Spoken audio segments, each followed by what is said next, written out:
Welcome to the 7 Minutes to Better Selling podcast. I'm your host, Colin Lake, president and founder of Developing the Next Leaders. So Brendan and I start we grow up together, and then we start in the industry together. And Brendan builds himself to this lofty position, but it wasn't easy. Like it wasn't like this straight line path that Brendan was able to forge for himself. He had to work his way there. So, Brendan, I wonder if you tell the folks listening and those who'll be listening afterward how you get to where you are today.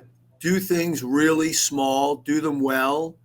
And that's really what I feel I've done. I wanted to go a lot faster when I started. We launched in July of 2008, so we hit the financial crisis pretty much right away. About starting small, that's the ultimate way. It's less expensive. You can make mistakes and they're not overly costly.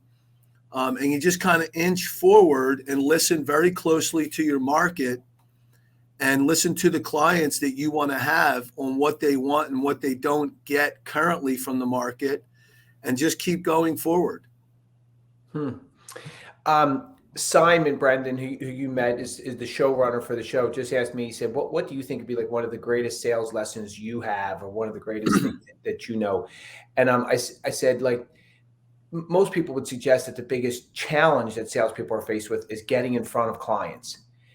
My response to him was, although I think that is a big issue, I think the bigger issue is that people get sick of the process. They get sick of doing those little things really, really well. And I've heard this expression said a couple of times, like, big isn't necessarily going to beat small anymore. If you do it well and you do it well all the time, and you follow through and follow up and you're consistent, it's not complicated. It's when you get distracted and you allow distractions to dig in to your process and to your workload. It's when we've seen it many years, Kyle, back in the Planco days, when we would see guys come in and rush out. They would come into the home office, they would learn quickly and rush out. They fell more than they succeeded. It's because they didn't really understand the core of the product, the core of the business, the core of the culture. They didn't understand the back office and what all the people did in the back office and where to go for problems and solution providing when a broker or an advisor asked you or requested help for something. They didn't know the inner workings of the firm. Yeah, that's great. Brendan, so the financial services industry and sales in the financial service industry has changed dramatically the last, say, 15 years. But are the folks listening are IT sales and all types of technology sales folks on this call. There's all types of financial services people who listen to this. So from a broad perspective, if I ask you the question, what would you say the biggest opportunity that a salesperson has in today's world to succeed or separate or distinguish themselves from someone else? How would you answer that question? I think it feels to me that the sales world is getting smaller. If you look at our financial services world and how many people were in the field 20 years ago compared to today, it's getting smaller. So I think that you don't need to be in front of the firm as much as you used to be. You didn't need, you used to have to be in front of someone, 4 to 6 times a year. Some of the firms that PPB works with are the largest private wealth firms in the U.S. Some of them I haven't seen in 2 years.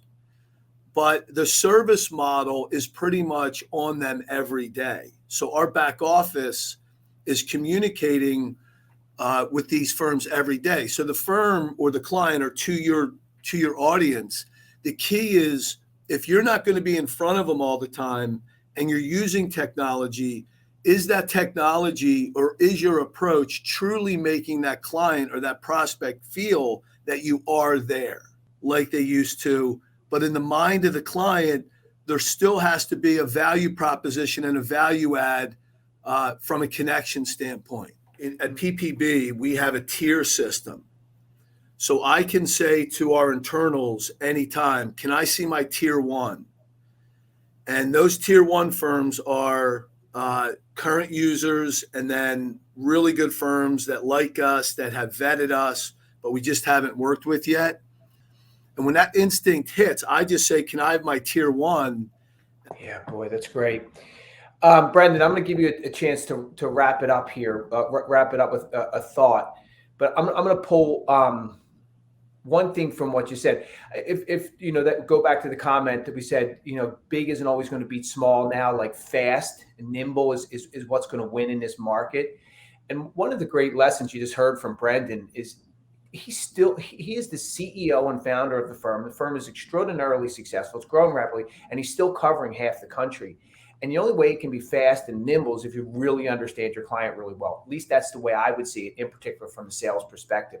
And he does a wonderful job with that. So I think that's a really important thing. The second thing, and Brendan, then I'm going to turn it to you, is because we're going to wrap the call, is one quick point, Kyle. Never going in the ivory tower. I think that's a huge mistake that guys on the street make. Is they go in the ivory tower, they go into management, and they lose the beat on the street on what the clients are actually saying. So that's why I do keep, and eventually I'll get someone out west, but I'm never going to lose my connection to the private wealth community. It's just always going to keep you fast. It's always going to keep you nimble. It's always going to keep you, that clarity of thinking of what the client actually wants, not what you think they want. One last comment just about money. And everyone thinks that you need a lot of money to accomplish something. And we see it because we're in financial services. There's a lot of money and capital in and around our space. And they think, if you go back to the days at Planco, no, they would not throw. Remember, there were a lot of the salespeople being recruited out by big mutual fund companies, and they never sacrificed. Ed Gold is the most principled man I've ever met in business. Our father is the most principled man I've ever met in my personal life. But people try to throw money at things, and you're seeing it in my space, big time in the alternative investment asset class. Money is not the answer. And that's, I think, a point you're making, Colin, about, small can be big. Big has a lot of money. And so throwing money at challenges and issues is not typically, it doesn't typically work. Yes, it can get you there. It can get you a lot of eyeballs, and it can get you a lot of brand recognition. But at the end of the day, the core principles of marketing financial products and marketing technology is those small, nimble things that Colin is talking about. No, it's a great wrap-up thought. That is a great wrap-up thought, because everyone thinks I don't have enough money, I can't do it. So, Brendan, thank you very much for joining us. Thanks for being with us, and good selling, everyone.